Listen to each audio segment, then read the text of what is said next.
ধারণা করে কথা বলা নিষেধ ইসলামে। ওয়া ইন্না যান্না লা ইউগনি মিনাল হাক্কি শাইআ, আল্লাহ বলেন ধারণা কখনো সত্যের বিকল্প হতে পারে না। আপনাকে সত্যটা জেনে বলতে হবে। আমরা এরকম সমাজে অনেক করি, অনেক।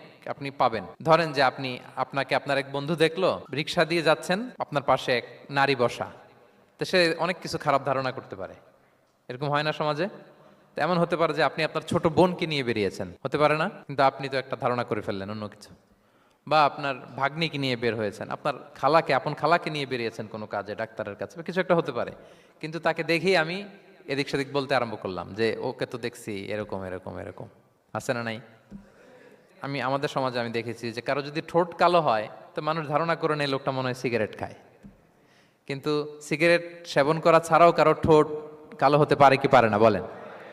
এই যে এগুলো সমাজে প্রচলিত। বিয়ে করার পর পর ইমিডিয়েট যদি কেউ একটা গাড়ি কিনে বা হুন্ডা কিনে, এটা কি বলে বলেন তো? এই বোধহয় শ্বশুর বাড়ি থেকে যৌতুক নিয়ে আসছে। দেখছেন? এরকম ভুরি ভুরি আপনি সমাজে পাবেন। আন্দাজে, ধারণার উপরে আমরা অনেক কথা বলে ফেলি, কিন্তু নিশ্চিত না হয়ে আপনি কোনো কমেন্টসে যেতে পারবেন না। এটা একেবারে নিষেধ।